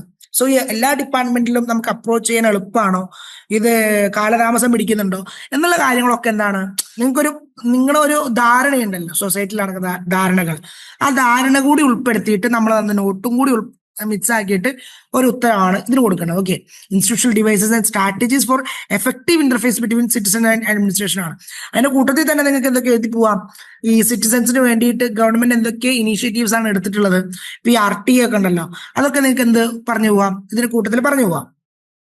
Then changing norms of society ഇക്വിറ്റിയിൽ ഏതൊക്കെ വരുന്നുണ്ട്, explain the concept of social equity and trace its emergence in public administrative studies. Okay, ഇത് മുന്നേ ചോദിച്ചിട്ടുള്ള ചോദ്യമാണ്. സോ എന്താണ് സോഷ്യൽ ഇക്വിറ്റിക്ക് വേണ്ടിയിട്ട്, സോഷ്യൽ ഇക്വിറ്റി എന്ന് പറയുമ്പോൾ അതായത് ഒരു gender neutral society, neutral in the sense എല്ലാവർക്കും ഈക്വൽ ആയിട്ടുള്ള ഇക്വിറ്റിക്ക് വേണ്ടിയിട്ടുള്ള ഈക്വൽ ആയിട്ടുള്ള സൊസൈറ്റി. ഓക്കെ, അതിനുവേണ്ടി എന്തൊക്കെ ടൈപ്സ് അല്ലെങ്കിൽ എന്തൊക്കെ പ്രോഗ്രാംസ് ആണ് ഗവൺമെന്റ് ഇനീഷ്യേറ്റ് ചെയ്തിട്ടുള്ളത്, അതുകൂടാതെ ശരിക്കും സൊസൈറ്റി എങ്ങനെയാണോ, അതിന്റെ ആവശ്യമുണ്ടോ എന്നുള്ളൊരു ജെൻഡർ പെർസ്പെക്റ്റീവ് സ്റ്റഡീസും ബാക്കി വെൽഫെയർ സ്റ്റഡീസും ഒക്കെ ഇതിൽ വരും, സോഷ്യൽ ഇക്വിറ്റിയിൽ വരും. ഓക്കെ, അതൊക്കെ അപ്പൊ ചോദ്യം എന്താണ് വരിക അതിനനുസരിച്ച് വേണം ഉത്തരം എഴുതാൻ. ഓക്കെ, എന്ത് പറഞ്ഞാലും വെൽഫെയർ സ്റ്റേറ്റിന്റെ കാര്യങ്ങൾ എഴുതണ്ട, ജെൻഡർ സ്റ്റേറ്റിന്റെ കാര്യങ്ങൾ എഴുതണ്ട, ചോദ്യം എന്താണോ അത് വായിച്ചിട്ട് മനസ്സിലാക്കി എഴുതാം. ഓക്കെ, ദെൻ മോസ്റ്റ് റിപ്പീറ്റ് ചെയ്തുള്ള ചോദ്യമാണ് write a note on engendering public administration development. Okay, so ഈ എൻജൻഡറിങ് എന്ന ടേം കേൾക്കുമ്പോൾ നമുക്കറിയാം അതൊരു ജെൻഡർ പെർസ്പെക്റ്റീവിലായിരിക്കും എന്നുള്ളത്. സോ അത് വരുമ്പോൾ എന്തൊക്കെ എഴുതണം, ഈ gender main streaming, gender budgeting, inclusive participation, equitable development, ഇതൊക്കെ ഏതിൽ എഴുതണം, ഈ ഒരു എൻജൻഡറിങ് ടേമിൽ എഴുതണം. കാരണം ഇവിടെ എന്തായാലും നിങ്ങൾക്ക് എന്ത് എഴുതാം, വുമൺ സ്റ്റഡീസ് കാര്യങ്ങൾ, കമ്പാരിസൺ, വുമൺ റൈറ്റ്സ്, അത്രയും കാര്യങ്ങളൊക്കെ ഇതിലെഴുതാം. അതുകൂടാതെ തന്നെ എന്താണ് ഇത്തരത്തിലുള്ള റൈറ്റ്സ് വരുമ്പോൾ അത് രാജ്യത്തിന് എങ്ങനെയാണ്, നേഷനെ എങ്ങനെയാണ് ഇൻഫ്ലുവൻസ് ചെയ്യുന്നത് എന്ന് കൂടി ഇതിൽ എഴുതാം, ഈ ഒരു യൂണിറ്റിൽ എഴുതാം. ഇത് എന്തായാലും ചോദിച്ചുള്ള ചോദ്യമാണ്. സോ അത് കൃത്യമായിട്ട് മനസ്സിലാക്കി തന്നെ പോവാം. Then discuss the major issues confronting the Indian state and its changing role. Okay, so current scenario ആണ് ചോദിച്ചിട്ടുള്ളത്. അത് ജസ്റ്റ് നിങ്ങളുടെ മനസ്സിലുള്ളതും ഇപ്പോൾ കറന്റ് സിനാരിയോയിലായിട്ട് എന്തൊക്കെയാണ് നടക്കുന്നത് എന്നുള്ളത് നോക്കിയിട്ട് മനസ്സിലാക്കി എഴുതിയാൽ മതി. Okay, then discuss the role of bureaucracy in policy formulation and implementation. Okay, അപ്പോൾ ഇത് വളരെ സിമ്പിൾ ആയിട്ട് ബേസിക് തിയറി എന്ന് വെച്ചുള്ള ചോദ്യമാണ്. ബ്യൂറോക്രസി എന്താണ്, ബ്യൂറോക്രസി എങ്ങനെയാണ് പോളിസി ഫോർമുലേറ്റ് ചെയ്യുന്നത്, ബ്യൂറോക്രസി എങ്ങനെയാണ് ഇത് ഇംപ്ലിമെന്റ് ചെയ്യുന്നത് എന്നുള്ളത് ഈസി അതായത് ഡയറക്റ്റ് ക്വസ്റ്റ്യൻ എന്ന് പറയാമല്ലോ, സ്പൂൺ ഫീഡ് ചെയ്യാനുള്ള ഡയറക്റ്റ് ക്വസ്റ്റ്യൻ ആണ് ഇത് വരുന്നത്, ഈ ക്വസ്റ്റ്യൻ വരുന്നത്. സോ ഇത് തിയറിയിൽ നമ്മൾ എന്താണ് തുടക്കം മുതലേ പഠിച്ചിട്ടുള്ള സാധനമാണ്. എന്താണ് ബ്യൂറോക്രസി, എന്താണ് അതിന്റെ ക്രിറ്റിസിസം, എങ്ങനെയാണ് വർക്ക് ചെയ്യുന്നത്, അതെങ്ങനെയാണ് പോളിസി ഫോർമുലേറ്റ് ചെയ്യുന്ന കാര്യങ്ങൾ നമ്മൾ കൃത്യമായിട്ട് പഠിച്ചു പോയിട്ടുള്ള സാധനമാണ്. സോ അത് അതുപോലെ തന്നെ അങ്ങ് പഠിച്ചു പോവുക, അല്ലെ, എഴുതി പോവാം. ഓക്കെ, ഇത് വളരെ എളുപ്പമുള്ള ചോദ്യമായിട്ട് എനിക്ക് തോന്നുന്നു. പക്ഷേ മോസ്റ്റ് ഇമ്പോർട്ടൻ്റ് ആണ് എളുപ്പം ഇൻ ദ സെൻസ് നമ്മൾ തുടക്കം മുതലേ വായിച്ച് പോകുന്ന ചാപ്റ്റർ ആയതുകൊണ്ടാണ് ഞാൻ എളുപ്പം എന്ന് പറയുന്നത് കേട്ടോ. ദെൻ ഗ്ലോബലൈസേഷൻ, നമ്മൾ പറഞ്ഞു ഗ്ലോബലൈസേഷൻ ഇല്ലാതെ ഒരു പേപ്പറും ഇതുവരെ കടന്നു പോയിട്ടില്ല. Okay, so describe the globalisation and bring out its impact on public administration. Okay, അപ്പോൾ ഗ്ലോബലൈസേഷൻ വന്നതിന് ശേഷം പബ്ലിക് അഡ്മിനിസ്ട്രേഷൻ എന്തൊക്കെ മാറ്റങ്ങളാണ് വന്നിട്ടുള്ളത് എന്നുള്ളതാണ് ഏതൊരു ചോദ്യം ഈ ചോദ്യം ചോദിച്ചിട്ടുള്ളത്. സോ അത് എളുപ്പത്തിൽ മനസ്സിലാക്കാം, ഞാൻ എക്സ്പ്ലെയിൻ ചെയ്തേണ്ട ആവശ്യമില്ലാന്ന് തോന്നുന്നു. Okay, so impact of globalisation എന്ന് പറയുമ്പോൾ നമ്മുടെ നോട്ടിൽ ഇഷ്ടം പോലെ ഉണ്ട്. മാത്രമല്ല നിങ്ങൾക്കും അത്യാവശ്യം ഗ്ലോബലൈസേഷനെ കുറിച്ച് അറിയാമെന്ന് ഞാൻ കരുതുന്നുണ്ട്. സോ എന്താണ് ഇമ്പാക്ട്, അതായത് ബാക്കിയെല്ലാം എഴുതാം, നിങ്ങളുടെ വ്യൂ പോയിന്റ്സും തോട്ടും ഒക്കെ ഇതിൽ എഴുതാം, ഈ ഒരു ക്വസ്റ്റ്യനിൽ എഴുതാൻ പറ്റും. ഓക്കെ, ഇനി നമുക്ക് എന്താണ് പ്രഡിക്റ്റീവ് ആയിട്ട് പ്രാക്ടീസ് സെറ്റ്സ് ഉണ്ട്. ഓക്കെ, അത് ഒരു 10 ചോദ്യങ്ങൾ നമ്മൾ തരും. 10 യെസ്, 2 സെറ്റ് ഉണ്ട്, ഹൈ പ്രോബിലിറ്റിയും ലോ പ്രോബിലിറ്റി ആയിട്ട്, അല്ലെങ്കിൽ സർപ്രൈസ് റെഡി പേപ്പറും ഉണ്ട്. സോ ഈ 2 സെറ്റിലായിട്ട് ഒരു 10 ചോദ്യങ്ങൾ നമ്മൾ തരാം. 3 അവകാശത്തിന്റെയാണ് ഇത്. ജസ്റ്റ് നിങ്ങളൊന്ന് എഴുതി ഇത് പ്രാക്ടീസ് ചെയ്താൽ അത്ര നല്ലതാവും കേട്ടോ. ഓക്കെ, സോ ഫസ്റ്റ് സെറ്റില് ഫസ്റ്റ് ക്വസ്റ്റ്യൻ എന്ന് പറയുന്നത് എന്താണ്? Discuss the changing perspective on the nature of the state with focus of the contemporary bringing the state back in debate. Okay, so ഈ ബ്രിങ്ങിങ് ദ സ്റ്റേറ്റ് ബാക്ക് എന്ന് പറയുമ്പോൾ എന്താണ്? Current സിനാരിയോയിൽ എന്താണ് nature of state? Okay, ഈ nature of state പണ്ടത്തെ പോലെ തന്നെയാണ് എപ്പോഴും? അത് മാറ്റങ്ങൾ വന്നിട്ടുണ്ടോ? ഈ ആൾക്കാർക്കുള്ള കൺസെപ്റ്റ് മാറിയിട്ടുണ്ടോ, അല്ലെങ്കിൽ ഇവരുടെ പേഴ്സ്പെക്ടീവ് മാറിയിട്ടുണ്ടോ എന്നുള്ളതാണ് ഏത് ചോദ്യം? ഫസ്റ്റ് ചോദ്യം എന്ന് പറയുന്നത്. ഞാൻ പറഞ്ഞു 10 ചോദ്യം ഉണ്ടെങ്കിലും 5 നിങ്ങൾ ആൻസർ ചെയ്യേണ്ടതുള്ളൂ. ഓരോന്നിനും 20 മാർക്ക് വെച്ചിട്ടുള്ളതാണ്. ഓക്കെ, ദെൻ സെക്കൻഡ് ക്വസ്റ്റ്യൻ എന്താണ്? Examine FW Rick's contribution to the society administration relationship and assess its relevance to Indian public administration. Okay, ഇത് ശരിക്കും നിങ്ങൾക്ക് 2 ഉണ്ടായിട്ട് എഴുതാൻ, നന്നായിട്ട് എക്സ്പ്ലെയിൻ ചെയ്ത് എഴുതാൻ പറ്റുന്ന ചോദ്യമാണ്. ഓക്കെ, സോ ഇതിൽ എന്തുണ്ട്? നമുക്ക് ആദ്യം സ്പ്ലിറ്റ് ചെയ്യാം question. Society and administrative relationship ഒന്നുണ്ട്, ദെൻ ഇന്ത്യൻ പബ്ലിക് അഡ്മിനിസ്ട്രേഷൻ ആണ്, relevance to Indian public administration ആണ്. ഓക്കെ, അപ്പൊ നിങ്ങൾക്ക് എന്താ പറയാ, എഴുതുമ്പോൾ എന്താ പറയാ, FW Rick's ആൻഡ് റെലവൻസ് എന്ന് എഴുതാം, അല്ലെങ്കിൽ FW Rick's and Indian administration എന്ന് എഴുതാം. ഓക്കെ, അല്ലെങ്കിൽ society and administration relationship and FW Rick's, അങ്ങനെ എന്തുള്ള ഹെഡിങ് കൊടുത്തിട്ട് നിങ്ങൾ എന്ത് ചെയ്യണം? ആദ്യം ഈ 3 കാര്യങ്ങളുണ്ട് FW Rick's ഒഴികെ ഈ 3 കാര്യങ്ങൾക്ക് ഇൻട്രോ കൊടുക്കുക. ഓക്കെ, അതായത് ഒറ്റ ഇൻട്രോ തന്നെ വേണം. ഈ 3 കാര്യങ്ങൾ എന്താണ്, എന്താ പറയാ, സൊസൈറ്റി അഡ്മിനിസ്ട്രേറ്റീവ് റിലേഷൻഷിപ്പ് കൊണ്ട് അർത്ഥമാക്കുന്നത് എന്താണ്, എന്താ പറയാ, Indian public administration currently run എങ്ങനെയാണ് പോയിക്കൊണ്ടിരിക്കുന്നത്. ദെൻ FW Rick'സിലോട്ട് വരാം. ദെൻ റിക്സിൽ വരുമ്പോൾ എന്തായാലും നിങ്ങൾക്ക് ഇഷ്ടം പോലെ എഴുതാനുണ്ട്, അല്ലെ? നമ്മൾ റിക്സിന്റെ തിയറി ഒരുപാട് പഠിച്ചതല്ലേ. സോ ആ തിയറിയും എക്കോളജിയും കാര്യങ്ങളൊക്കെ നമ്മൾ അത്ര പോലും എന്താ പറയുക കൃത്യമായിട്ട് സബ് ഹെഡിങ് കൊടുക്കണമെങ്കിൽ സബ് ഹെഡിങ് കൊടുക്കുക. നിങ്ങൾ തരം തിരിച്ച് എഴുതാട്ടോ, അതായത് ഹെഡിങ് കൊടുക്കുക, ഒറ്റ സെന്റൻസ് ആക്കി എഴുതാതെ സബ് ഹെഡിങ്ങും അണ്ടർലൈൻ ചെയ്ത് പോവുകയാണെങ്കിൽ വായിക്കുന്നവർക്ക്, അതായത് എക്സാം അനാലിസിസ് ചെയ്യുന്നവർക്ക് കൃത്യമായിട്ട് മനസ്സിലാവും, നല്ല മാർക്ക് സ്കോർ ചെയ്യാൻ സാധ്യത ഉണ്ടാവും. ഓക്കെ, സോ ഇത് ജസ്റ്റ് 1 വേർഡ് ആയിട്ട് എഴുതേണ്ടതല്ല, എക്സ്പ്ലെയിൻ ചെയ്ത് എഴുതേണ്ടത് തന്നെയാണ്. ഓക്കെ, സോ FW Rick's കഴിഞ്ഞിട്ട് അടുത്തൊരു ചാപ്റ്റർ കൊടുക്കുക, ഏത്? Relevance to Indian public administration എന്ന് പറഞ്ഞിട്ട്. സോ അതിൽ ആദ്യം ഇന്ത്യൻ പബ്ലിക് അഡ്മിനിസ്ട്രേഷൻ എന്താണെന്ന് എഴുതാം. ദെൻ FW Rick'സിന്റെ തിയറി എങ്ങനെയാണ് ഇവിടെ അപ്ലിക്കബിൾ ആവുക എന്നുള്ളതും എഴുതാൻ പറ്റും. ഓക്കെ, then third question എന്താ വരുന്നത്?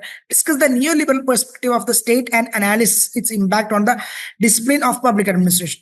നമ്മൾ ഡിസ്കസ് ചെയ്ത് തന്നെയാണ് ന്യൂലിബറൽ പെർസ്പെക്റ്റീവ് എന്താണ്, അതിന്റെ കറന്റ് റെലവൻസ് എന്താണ് എന്നുള്ളതാണ് ചോദ്യം. Then fourth question, Gandhian theory of Swaraj is a robust alternative to the modern centralised state. Comment. Okay, so അതെങ്ങനെയാണ് ഗാന്ധിയൻ പെർസ്പെക്റ്റീവ് ശരിക്കും ഇപ്പൊ നിലവിലുള്ള മോഡേൺ സ്റ്റേറ്റിന് സ്യൂട്ടബിൾ ആണോ?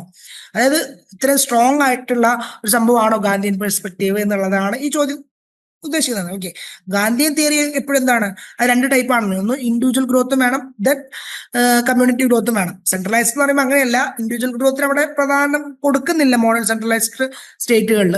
സോ ഈ മോഡേൺ സെൻട്രലൈസ്ഡ് സ്റ്റേറ്റിൽ ഇതിനപ്പുറം എന്താണ് ഗാന്ധിയൻ സ്വരാജ് അല്ലെങ്കിൽ Gandhian theory of Swaraj practice ചെയ്യാൻ പറ്റുമോ, ഇത് അപ്ലിക്കബിൾ ആണോ എന്നുള്ളതാണ് ഈ ചോദ്യം. ഓക്കെ, സോ ഇതും അത്യാവശ്യത്തിലധികം നിങ്ങൾക്ക് എഴുതാൻ പറ്റുന്ന ചോദ്യമാണ്. ഈ 4 ചോദ്യങ്ങൾ, ഇനി 6 ചോദ്യങ്ങൾ വരുന്നുണ്ട്. ഇത് ഹൈ പ്രോബിലിറ്റി ആണ്, എന്തായാലും ചോദിക്കാൻ സാധ്യതയുള്ള ചോദ്യങ്ങൾ നമ്മൾ ഉണ്ടാക്കിയിട്ടുള്ളതാണ് കേട്ടോ. ദെൻ ഫിഫ്ത്ത് ക്വസ്റ്റ്യൻ എന്ന് പറയുമ്പോൾ എന്താണ്? Write a short not notes in about 250 words in each the following. Okay, first question എന്താണ് citizen charters initiative, second norms of autonomy and flexibility. രണ്ടും 250 വേർഡ്സിൽ എഴുതാൻ പറ്റുന്ന സംഭവങ്ങളാണ്. സോ അത് അതുപോലെ എഴുതാം. ഓക്കെ, ഞാൻ പറഞ്ഞതിന്റെ ആവശ്യമില്ല. സിറ്റിസൺ ചാർട്ടേഴ്സ് ഇനീഷ്യേറ്റീവ്സും ബാക്കി ഓട്ടോണമിയുടെ കാര്യങ്ങളൊക്കെ. ദെൻ 6th question എന്താണ്? Explain the role of bureaucracy in policy implementation citing Indian examples. Okay, so നമ്മൾ പറഞ്ഞു ബ്യൂറോക്രസി എന്താണ്, അതെങ്ങനെ ഇംപ്ലിമെന്റ് ചെയ്യുന്നത്, പോളിസി എങ്ങനെ ഫോർമുലേറ്റ് ചെയ്യുന്നത് എന്നുള്ള ചോദ്യമാണ് 6. ഇത് ഇത്രയും എക്സ്പ്ലെയിൻ ചെയ്തുകൊണ്ടാണോ ഞാൻ പിന്നെ എക്സ്പ്ലെയിൻ ചെയ്ത് തരാത്തെ? നമുക്കറിയാവുന്ന കാര്യങ്ങൾ തന്നെയാണല്ലോ. Then 7, discuss the impact of globalization on public administration in developing countries. Okay, so developing countries എന്ന് പറയുമ്പോൾ ഏതൊക്കെയാ വരും? ഇന്ത്യ വരും, അങ്ങനെ കുറച്ച് രാജ്യങ്ങൾ വരുമല്ലോ, അറിയാലോ. സോ ഒരിക്കലും എന്താ പറയാ, US ഒന്നും കൊണ്ട് ഡെവലപ്പിംഗ് കൺട്രീസിൽ ഇടരുത്. കൃത്യമായിട്ട് നോട്ട് എഴുതി ഉണ്ടാക്കി പോവാം. ഓക്കെ, ആ തമാശ പറഞ്ഞാണ്, നിങ്ങൾക്ക് അറിയില്ല എന്നുള്ള അതൊന്നുമില്ല, നിങ്ങൾക്ക് നന്നായിട്ട് അറിയാൻ, കാര്യങ്ങൾ കൃത്യമായിട്ട് മനസ്സിലാക്കാൻ പറ്റുന്ന എനിക്ക് അറിയാം കേട്ടോ. Okay, then 8th question, examine the theoretical foundations of new public management and its applicability in India. Okay, to India. So new public management, അതിലാണ് നമ്മൾ ശരിക്കും ഈ ഗുഡ് ഗവേണൻസ് ഒക്കെ വരുന്നത്. ഈ ഒരു അഡ്മിനിസ്ട്രേറ്റീവ് സാധനം മാറി മാനേജ്മെന്റ് ആയി. ഓക്കെ, സോ ഇതിൽ ഗുഡ് ഗവേണൻസും കാര്യങ്ങളും ഒക്കെ വരുമ്പോൾ എങ്ങനെയാണ്? കുറച്ചുകൂടി പീപ്പിൾ ഓറിയന്റഡ് ആയി, അല്ലെങ്കിൽ സിറ്റിസൺ ഓറിയന്റഡ് ആയി. അതായത് അഡ്മിനിസ്ട്രേറ്റേഴ്സിന്റെ ഇഷ്ടത്തിനപ്പുറം സിറ്റിസൺസിന് എന്താണോ ആവശ്യം അതനുസരിച്ച് ആരും മാറാൻ തുടങ്ങി, ഗവൺമെന്റ് മാറാൻ തുടങ്ങി. സോ ഇത്തരത്തിലുള്ള പെർസ്പെക്റ്റീവാണ്. അതായത് ഇവര് മാനേജറായിട്ട് തുടങ്ങി, മാനേജ് ചെയ്യാൻ തുടങ്ങി. ഇവര് കാര്യങ്ങൾ എന്താ പറയുക, നിയന്ത്രിച്ചതിന് പകരം കാര്യങ്ങൾ കുഴപ്പമില്ല, ഇങ്ങനെയൊക്കെയാണ് എന്ന് മാനേജ് ചെയ്യാൻ തുടങ്ങിയ പെർസ്പെക്റ്റീവാണ് ഇത് new public management perspective. So അതിനെക്കുറിച്ച് കൃത്യമായിട്ട് നമ്മൾ യൂണിറ്റ് എടുത്തിട്ടുണ്ട്. എനിക്ക് തോന്നുന്നു യൂണിറ്റ് 16 കറക്റ്റ് യൂണിറ്റ് നമ്പർക്ക് ഓർമ്മയില്ല, പക്ഷെ എങ്കിലും അതിൽ നിന്ന് വന്നുള്ള ചോദ്യമാണ്. സോ ആ യൂണിറ്റ് ഒന്ന് നന്നായിട്ട് പഠിച്ച് പോവാം. ഓക്കെ, സോ അതെന്താണ് ന്യൂ പബ്ലിക് മാനേജ്മെന്റ് എന്നാണ് ചോദിച്ചിട്ടുള്ളത്. ദെൻ അത് ഇന്ത്യയിൽ അപ്ലിക്കബിൾ ആണോ എന്നുള്ളത്. സോ അത് ലാസ്റ്റ് ഒരു എന്താ പറയുക, ഒറ്റ പാരഗ്രാഫ് മാത്രം എഴുതിയാൽ മതി, ആപ്ലിക്കബിലിറ്റി ടു ഇന്ത്യ എന്നുള്ളത്. അത് ഒറ്റ പാരഗ്രാഫ് ഇൻ ദ സെൻസ് കൺക്ലൂഷനിൽ വേണം അത് എഴുതാൻ. ഓക്കെ, ഇവിടുത്തെ മെയിൻ ചോദ്യങ്ങൾ എന്താണ്? ന്യൂ പബ്ലിക് മാനേജ്മെന്റിന്റെ ഫൗണ്ടേഷൻ എന്താണെന്നുള്ളതാണ് ചോദ്യം. ഓക്കെ, ദെൻ 2 ക്വസ്റ്റ്യൻ കൂടി, define good governance and discuss the significance of 8 characteristics.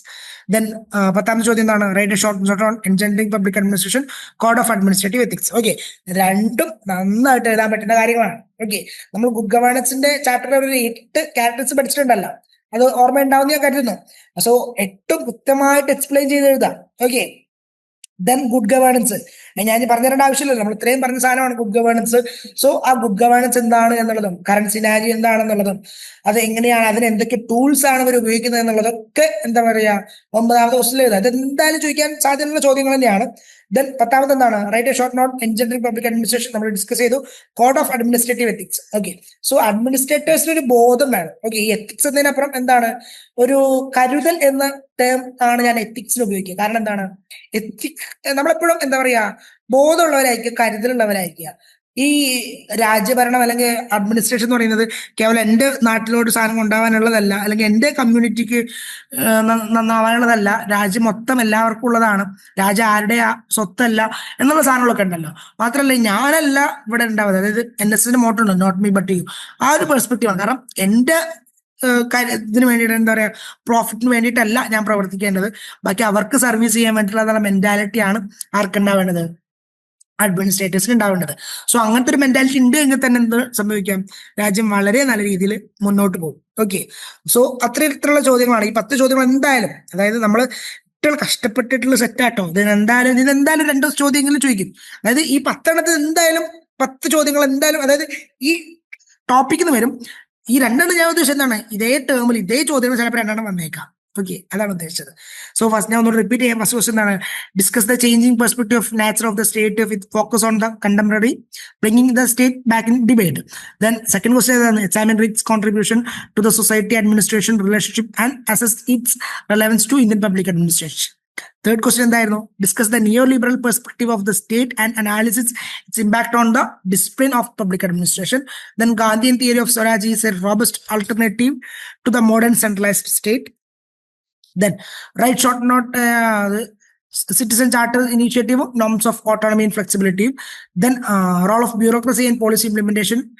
Then impact of globalization of public administration. Then theoretical framework of new public management and its applicability to India. Good governance, engendering generic public administration, code of administrative ethics. ഇത് high പ്രോബിലിറ്റിയുള്ള സാധനങ്ങളാണ്. ഇനി surprise ആയിട്ട് വരാൻ സാധ്യതയുള്ള 7 areas കൂടെ നമുക്ക് നോക്കാം. Okay, so first question എന്താണ്? Examine the liberal and Marx perspective of the state with reference to new trends in their thoughts. Okay, so ഇവിടെ എന്താണ്? 2 എണ്ണം കമ്പയർ ചെയ്യാം. അതായത് ലിബറൽ തോട്ട് എന്താണ്, അതിൽ കാൾ മാർക്സിന്റെ കോൺട്രിബ്യൂഷൻ എന്താണ്. ഓക്കെ, സോ ഇത് രണ്ടായിട്ട് എഴുതിയിട്ട് ഒന്ന് കമ്പയർ ചെയ്യുക. ദെൻ പ്രസന്റ് സിനാരിയോയിൽ കുറച്ച് ട്രെൻഡ്സും വെച്ചിട്ട്, പ്രസന്റ് സിനാരിയോ എന്ന് പറയുമ്പോൾ എന്താണ്, ഈ ലിബറൽ പെർസ്പെക്ടീവ് തന്നെ ഒരു നിയോ ലിബറൽ പെർസ്പെക്ടീവിൽ എങ്ങനെയാണ് കാര്യങ്ങൾ വർക്ക് ചെയ്യുന്നത് എന്നുള്ളതാണ് അവർ ഉദ്ദേശിക്കുന്നത്. സോ അത് അതുപോലെ എഴുതിയാൽ മതി. ഓക്കെ, ദെൻ ടഫ് ആക്കണമെന്ന് ചോദിക്കാൻ describe the structural and functional evaluation of Indian state. Okay, അത് അത്യാവശ്യം എന്താണ് ടഫ് ആയിട്ടുള്ള ചോദ്യമാണ്. ടഫ് ആയിട്ട് ഇൻ ദ സെൻസ് മുൻകാലങ്ങളിൽ ചോദിക്കാത്ത ചോദ്യമാണ്, അതുകൊണ്ടാണ് ഞാൻ ടഫ് എന്ന് പറയുന്നത്. ഓക്കെ, സോ എന്താണ് ഇന്ത്യൻ സ്റ്റേറ്റിന്റെ സ്ട്രക്ചറൽ ആയിട്ടുള്ളതും ഫങ്ഷണൽ ആയിട്ടുള്ള എവല്യൂഷൻ ആണ് അവിടെ ചോദിച്ചിട്ടുള്ളത്. സെക്കൻഡ് ക്വസ്റ്റ്യൻ ചോദിച്ചിട്ടുള്ളത്. സോ അത് കൃത്യമായിട്ട് ഗ്യാസ് അടിക്കാതെ എന്താണോ വായിച്ചു പഠിച്ചത് അതുപോലെ തന്നെ എഴുതി പോകാം. ഓക്കെ, നമ്മൾ കൂടെ പറയാണ് ലേൺ വൈസിന്റെ കൃത്യമായിട്ടുള്ള നോട്ട്, ഇതിന് കൂടാതെ കുറച്ചും കൂടി ക്വസ്റ്റ്യൻസും ബാക്കിയുള്ള ഒരു ബുക്ക്ലെറ്റ് ഉണ്ട്, അത് നമ്മൾ പ്രൊവൈഡ് ചെയ്തിട്ടുള്ളതാണ്. Okay, then public participation is the cornerstone of democratic administration. Discuss with reference to changing norms of citizen participation. Okay, so public participation എന്താണ് എന്നുള്ളത് നമുക്കറിയാം. ജനങ്ങൾക്ക് വേണ്ടിയാണ് ഇവിടെ ഗവൺമെന്റ് ഒക്കെ പ്രവർത്തിക്കുന്നത്. സോ ആ ഗവൺമെന്റിൽ എന്ത് വേണം? ജനങ്ങൾക്ക് വേണ്ടിയാണ് പ്രവർത്തിക്കുന്നത് പറഞ്ഞല്ലോ. സോ അതിൽ ജനങ്ങളുടെ ഇഷ്ടം വേണം. ഓക്കെ, സോ അതുപോലെ തന്നെ ജനങ്ങളുടെ പാർട്ടിസിപ്പേഷനും വേണം. ഓക്കെ, സോ അതുണ്ടെങ്കിലാണ് എന്തുണ്ടാവുള്ളൂ? ജനാധിപത്യം കൃത്യമായിട്ട് പുലരുള്ളൂ. ഓക്കെ, സോ എന്താണ് പബ്ലിക് പ്രൈവറ്റ് പാർട്ണർഷിപ്പിന്റെ കാര്യമല്ല ഇവിടെ സംസാരിക്കുന്നത്, അതും സംസാരിക്കുന്നുണ്ട്. അതിന്റെ കൂട്ടത്തിൽ ജനങ്ങൾക്കുള്ള, അതായത് അവരുടെ ഒരു ഇൻഫ്ലുവൻസ്, അവരെങ്ങനെയാണ്, അവർക്ക് ഇതിൽ എന്തൊക്കെ ചെയ്യാൻ പറ്റും എന്നുള്ളതാണ് ഇത് പറയുന്നത്. ഈ ക്വസ്റ്റ്യൻ 3 പറയുന്നത്. Then question 4, analyze the institutional devices and strategies for the prevention of corruption in the administration. Ethics എന്ന് വന്ന ചോദ്യമാണ്. നമ്മൾ നേരത്തെ പറഞ്ഞു ഈ അഴിമതി കുറക്കാനും മാൽ പ്രാക്ടീസസ് തടയുന്നത് നിർത്താനും ഒക്കെ എന്ത് വേണം, എന്തൊക്കെയാണ് മാർഗങ്ങൾ എന്നുള്ളതാണ് ചോദിക്കുന്നത്. ഓക്കെ, അപ്പൊ കറന്റ് ഏതൊക്കെ നടക്കുന്നുണ്ട്? നമ്മുടെ വിജിലൻസും അങ്ങനത്തെ കാര്യങ്ങളൊക്കെ നടക്കുന്നുണ്ടല്ലോ. സോ ലോകായുക്ത, ലോക്പാല്, അതൊക്കെ നമ്മൾ ഓൾറെഡി പഠിച്ചു പോയ കാര്യമാണ് മുന്നേ. സോ അതൊക്കെ കൂട്ടിച്ചേർത്ത് ബാക്കി നിങ്ങളുടെ തോട്ടും കൂട്ടിച്ചേർത്ത് എഴുതാൻ പറ്റുന്ന ചോദ്യമാണ് ഇത് ക്വസ്റ്റ്യൻ 4 എന്ന് പറയുന്നത്. Then discuss the relationship among state, market and civil society the contemporary context. Okay, ഇതൊരു കമ്പയർ ചെയ്ത് എഴുതാവുന്ന ക്വസ്റ്റ്യൻ ആണ്. ഓക്കെ, എന്താണ് സ്റ്റേറ്റ്, എന്താണ് മാർക്കറ്റ്, എന്താണ് സിവിൽ സൊസൈറ്റി, ഇതെങ്ങനെ കണക്ട് ചെയ്യുന്നത് എന്നുള്ളത്. ഇതിൽ 3നും അത്യാവശ്യം എഴുതാൻ പറ്റുന്ന ഷോർട്ട് എന്താ പറയുക എസ് എഴുതാൻ പറ്റുന്ന സാധനങ്ങളാണ്. സോ 3ഉം ഷോർട്ട് എസ് എഴുതുക. ദെൻ എന്താ എഴുതുക? ഇത് കമ്പയർ ചെയ്ത് എഴുതുക. ഓക്കെ, ഇൻട്രോ കൊടുക്കുന്നത് 3നും ഒരുമിച്ച് ഇൻട്രോ കൊടുക്കുക.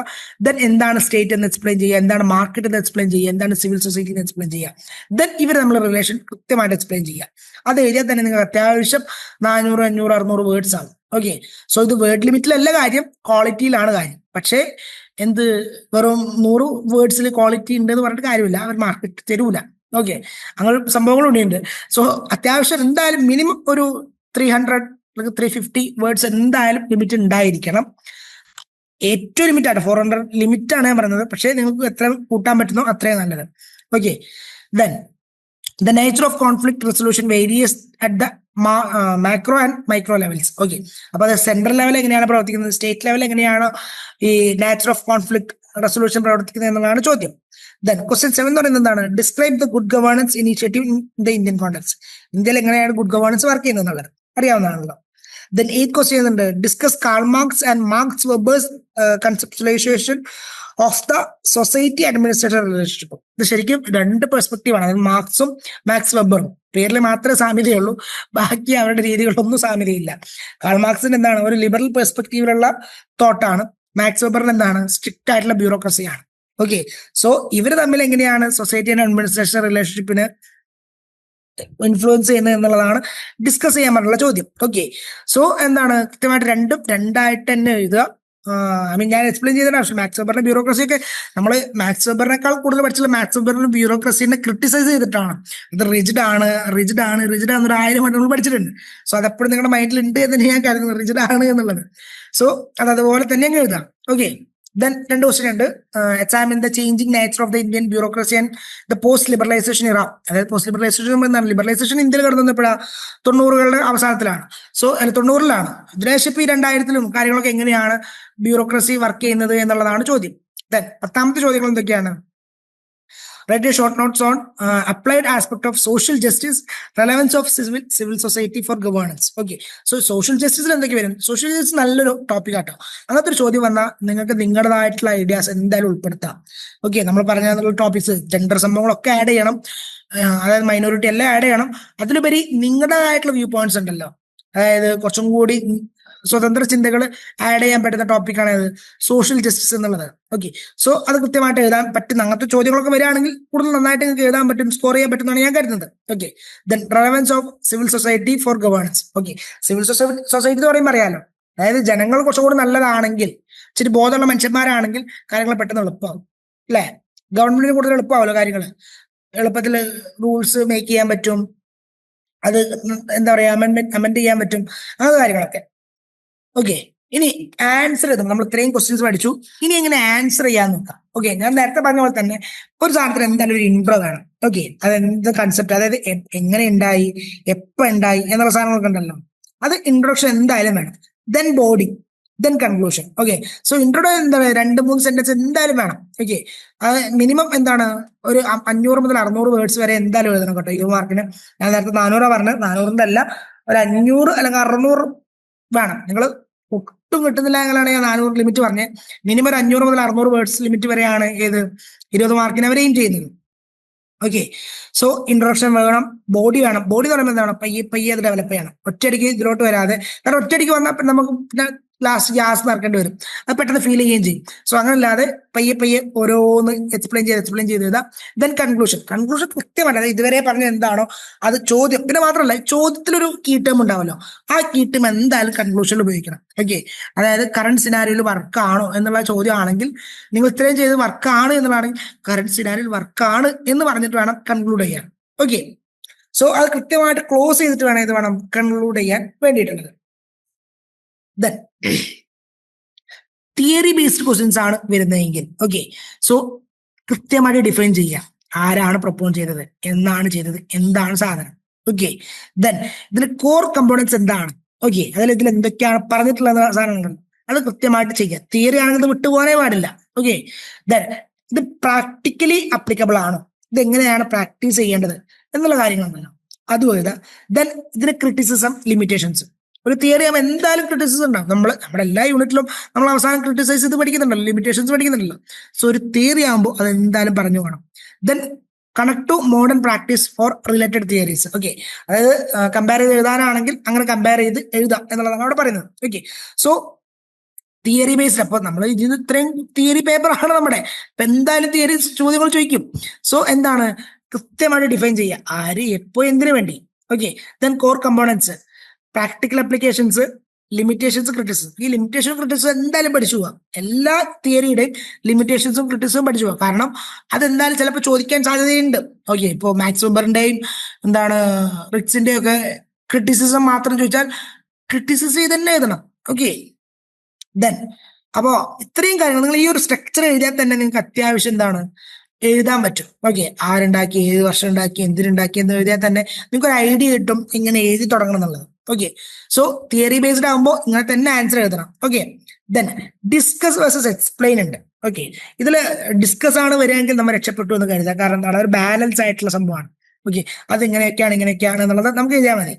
പക്ഷേ എക്സ്പ്ലെയിൻ ആണെങ്കിൽ A to Z കാര്യങ്ങൾ കൃത്യമായിട്ട് ഒരു വള്ളി പുള്ളി പോലും തെറ്റാതെ എഴുതണം. തെറ്റാ ഇൻ ദ സെൻസ് എന്താണ്, തിയറി ആണെങ്കിൽ തിയറി എക്സ്പ്ലെയിൻ ചെയ്ത് എഴുതാനാണെങ്കിൽ ഈ തിയറി ഈ വർഷം ഉണ്ടാക്കി, ഇതിങ്ങനെയൊക്കെ ഉണ്ടാക്കി, ഇതുണ്ടാക്കിയത് ഇങ്ങനെയൊക്കെയാണ്, ഇതിപ്പോ ഇങ്ങനെയൊക്കെയാണ് പ്രവർത്തിക്കുന്നത്. അതേസമയം ഡിസ്കസ് ആണെങ്കിൽ എന്താണ്, ഇതാണ് തിയറി, ഇദ്ദേഹമാണ് ഉണ്ടാക്കിയത്, ഈ വർഷത്തിൽ ഉണ്ടാക്കിയത്, ഇതിപ്പോ ഇങ്ങനെയൊക്കെയാണ്, ഇതിങ്ങനെയാണ്, ഇപ്പൊ കറണ്ട് ഇങ്ങനെയൊക്കെ പോകുന്നു, അങ്ങനെ എഴുതാം. ഓക്കെ, ഡിസ്കസ് ആകുമ്പോൾ എന്താ ഇതൊക്കെ എഴുതാം, പ്രോസും കോൺസും ഒക്കെ എഴുതാം. ബാക്കി എക്സ്പ്ലെയിൻ ചെയ്യുമ്പോൾ ഇത് വേണം, എങ്ങനെയാണ് വർക്ക് ചെയ്യുന്നത്, എങ്ങനെയാണ് കണക്ട് ആയിട്ടുള്ളതെന്നും കാര്യങ്ങൾ കൃത്യമായിട്ട് എഴുതണം. ഓക്കെ, ദെൻ ടൈം മാനേജ് ചെയ്യാം. നമ്മൾ ഇത്രയും എക്സാമിന്റെ കാര്യങ്ങളൊക്കെ പറഞ്ഞു, എങ്ങനെ എക്സാം എഴുതാന്നുള്ള പറയുന്നത്. 3 മണിക്കൂറാണ് സമയം. ഓക്കെ, സോ ഹാളിൽ കയറി എക്സാം പേപ്പർ ഇങ്ങനെ കിട്ടിയാൽ ആദ്യത്തെ 5 മിനിറ്റ് എന്ത് ചെയ്യണം, ദൈവത്തെ പ്രാർത്ഥിക്കുന്നതിനേക്കാൾ മുന്നേ പ്രാർത്ഥിച്ച ശേഷം എന്ത് വേണം, എല്ലാ ചോദ്യങ്ങളും 10 ചോദ്യം ഉണ്ടാവുള്ളൂ, 100 ചോദ്യം ഒന്നും ഉണ്ടാവില്ല. 10 ചോദ്യം കൃത്യമായിട്ട് ഓടിച്ച് വായിച്ചു പോവുക. ഇതിലേതാണ് എഴുതാൻ പറ്റുക എന്നുള്ളത് കൃത്യമായിട്ട് മനസ്സിലാക്കുക. ജസ്റ്റ് ഉണ്ടെങ്കിൽ ഒന്ന് നോട്ട് ചെയ്ത് വെക്കാം. ഓക്കെ, 10 എണ്ണത്തിൽ നിങ്ങൾക്ക് എഴുതാൻ പറ്റുന്ന ചോദ്യങ്ങൾ ആദ്യം ഈ 5 മിനിറ്റിൽ, 5 വേണ്ട 4 മിനിറ്റിൽ സെലക്ട് ചെയ്യാം. ഓക്കെ, സെലക്ട് ചെയ്തതിന് ശേഷം കറക്റ്റ് 5 മിനിറ്റ് കഴിഞ്ഞാൽ ഓരോ ക്വസ്റ്റൻ അരമണിക്കൂർ വെച്ച് എഴുതി തുടങ്ങും. ഓക്കെ, അരമണിക്കൂറിൽ കൂടാനും പാടില്ല, കുറയാനും പാടില്ല. പറയാൻ ഇൻ ദ സെൻസ് നിങ്ങൾ ഓൾറെഡി 400-500 വേർഡ് ലിമിറ്റ് കഴിഞ്ഞു, 600 വേർഡായി, അങ്ങനെയാണെങ്കിൽ സമയം ഓക്കെ ആണെങ്കിൽ നിങ്ങൾ അടുത്ത വേർഡ് എഴുതാം. 600-ൽ കൂടുതലൊന്നും ഒരു ക്വസ്റ്റിനും ആൻസർ ചെയ്യേണ്ട ആവശ്യമില്ല. ഓക്കെ, മാക്സിമം 550-600 മതി, അതിൽ കൂടുതൽ എഴുതണ്ട. ഓക്കെ, ദെൻ അരമണിക്കൂറിൽ, അതായത് 5 ചോദ്യവും ചെയ്ത് കഴിഞ്ഞാൽ എത്രയായി? 2.5 മണിക്കൂർ കഴിഞ്ഞു, 5 മിനിറ്റ് കഴിഞ്ഞു. ഓക്കെ, പിന്നെ എന്ത് വേണം? ഈ 6 മിനിറ്റ് വെച്ചിട്ട് എന്ത് വേണം?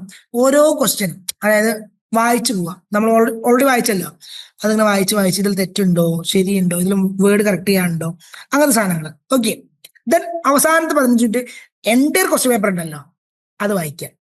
ഐ മീൻ ആൻസർ ഷീറ്റ് വായിച്ച് തെറ്റുണ്ടെങ്കിൽ, അതായത് പുതുതായിട്ട് ആഡ് ചെയ്യാനൊന്നും പാടില്ല, പക്ഷെ തെറ്റുണ്ടെങ്കിൽ തിരുത്താം. ഓക്കെ, ചെറിയ ചെറിയ കറക്ഷൻസ്. ഓക്കെ, ഇങ്ങനെ ഇത് വേണം. എന്ത് വേണം? കൃത്യമായിട്ട് എങ്ങനെ എഴുതണം എന്നുള്ളത്. പിന്നെ ഞാൻ നേരത്തെ സൂചിപ്പിച്ച ഒരു കാര്യമുണ്ട്, നമ്മൾ ക്വാളിറ്റിക്കാണ് പ്രാധാന്യം, ക്വാണ്ടിറ്റിക്കല്ല. നിങ്ങൾ 800 എന്താ പറയുക വേർഡ്സിൽ തള്ളി മറിക്കുന്നതിനേക്കാൾ നല്ലത് 400 വേർഡ്സിൽ ക്വാളിറ്റി ഉള്ള സാധനങ്ങൾ എഴുതുന്നതാണ്. ഓക്കെ, സോ ഈ ഒരു ടൈം ലിമിറ്റ്, ഈ അരമണിക്കൂറിൽ കൂടുതൽ ഒരു ചോദ്യത്തിനും എടുക്കരുത്. 5 ചോദ്യം ആണെങ്കിൽ പോലും അരമണിക്കൂറിൽ കൂടുതൽ ഒരു ചോദ്യത്തിനും എടുക്കരുത്. ഓക്കെ, ദെൻ നമ്മൾ ഓൾറെഡി പറഞ്ഞു നമ്മുടെ ലേൺ വൈസ് നിങ്ങൾക്ക് ഓൾറെഡി ക്ലാസ്സുകൾ കിട്ടുന്നുണ്ടല്ലോ. സോ ആ ക്ലാസ്സിന്റെ ക്വാളിറ്റിയും കാര്യങ്ങളും നിങ്ങൾക്ക് തന്നെ മനസ്സിലാവുന്നതാണ്. സ്റ്റെപ്പ് ബൈ സ്റ്റെപ്പ് നമ്മൾ എപ്പോഴും കൂടെ ഉണ്ടായിരിക്കും ലേൺ വൈസ്. ഓക്കെ, സോ മാത്രമല്ല ഈ സ്റ്റെപ്പ് ബൈ സ്റ്റെപ്പ് എന്ന് പറയുമ്പോൾ എന്താണ്, നിങ്ങൾ തുടക്കം മുതൽ അവസാനം വരെ നിങ്ങൾ എക്സാം എഴുതി നിങ്ങളുടെ കയ്യിൽ സർട്ടിഫിക്കറ്റ് കിട്ടുന്നവരെ ലേൺ വൈസ് കൂടെ ഉണ്ടാവും.